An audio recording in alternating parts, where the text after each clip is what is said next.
Thanks very much to the team at Sportsman Gun Centre.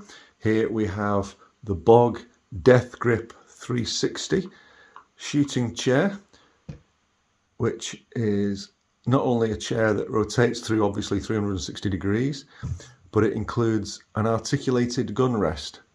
It's adjustable height, and here comes the unboxing. Through more magic of no expense spared special effects.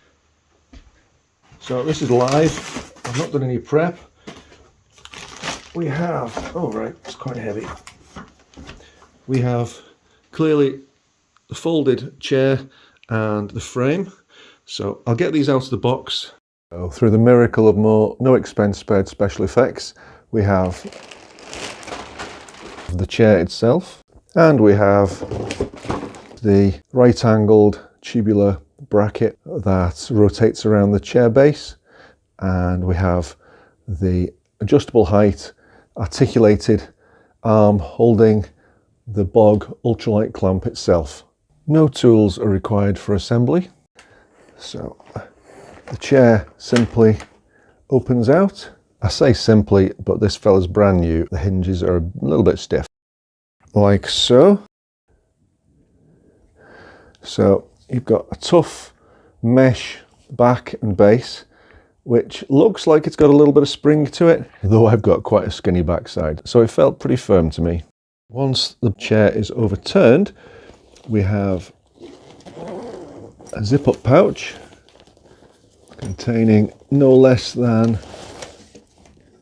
the base unit, all self-contained, and it includes individually hinged feet, and more on those in a second. Each of the four legs we have detente, and then it slides forward, although be aware it can come out altogether. That's the imprint of one of the feet. So if I topple this thing over in a controlled manner, you can see the spikes on the underside.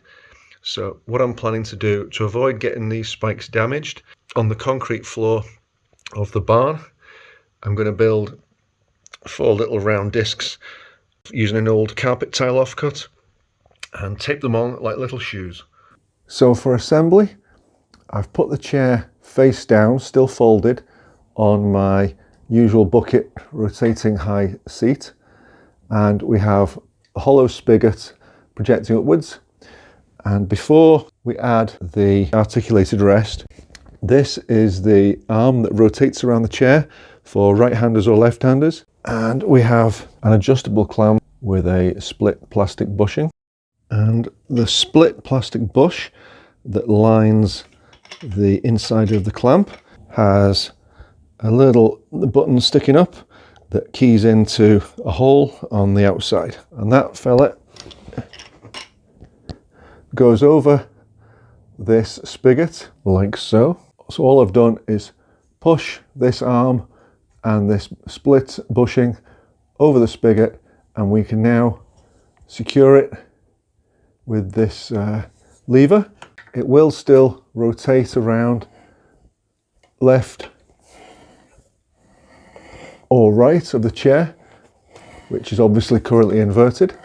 And then the tricky bit is that the base assembly, I'm holding my left hand here, including this spring-loaded steel ball bearing, goes in here, and I'm just going to spray this socket to help things along. So I've just applied a little bit of gun oil to this spigot and a little bit to the inside. The two slide together with a click, and if you look underneath here, you can see the ball bearing has popped out, securing things. So I can now open out the chair legs and put the whole thing the right way up. To my amazement, I've actually reduced the height of the legs by 1 notch on all 4 legs, and that's the chair, the perfect height for me to sit to avoid getting back pain, which I get when my chair is too low or too high. So I was assuming I would need to raise the seat up and possibly even put my old padded wheelchair cushion on the chair to get me to the right height, but not with this fella. Brilliant. Can't wait to use this. Okay, so that's the chair fitted and spinning around freely. And yes, the arm circulates and it can go from rear right around to rear left of the seat. But the one thing you must not do is stand up. There's a rifle rested on the BOG rest. So although you've got the rifle securely held, you've got to put the rifle somewhere else before you stand up, so the whole thing doesn't tip over. So we have the BOG seat. We have the support that rotates through about 270 degrees from rear right to rear left. And all that remains is to slot the articulated gun rest post into the socket, and you have to lift up the rifle before you can adjust the height of the gun rest. But also be aware there's no marker on here. We could do with a yellow band about 60mm up to prevent you from lifting it too far and actually lifting the articulated gun rest altogether out of the socket. Interesting. See, there's a little bit of a gap underneath that foot, but not under this one. It's because of the position of the armrest up above here. If I move the armrest around to the other side of the chair, then that foot is now on the floor, and this one is just about lifted off the carpet. So be aware that the position of the arm, and especially position of the articulated clamp, will really affect how stable the chair is on its own. And just to reiterate, here's the chair fully assembled with the arm rotating and the articulated gun rest moving. Anytime you move the arm too far, the chair can tip over under its own weight and the weight of the BOG Ultralight clamp, and this is without a rifle being present. So you've got to watch where you put the arm, and you must be seated at all times when you rest a rifle in the BOG Ultralight clamp, and you must put the rifle on the floor or to one side before you stand up. This is a golden rule.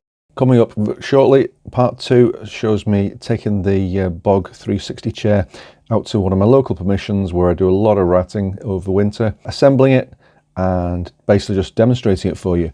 And then I head out to Grampian Air Rifle Club, GARC, last Wednesday night, and got the opinions of a few of my fellow shooters with different rifles as well. Lots of different opinions for you. Thanks very much for watching, and enjoy your shooting.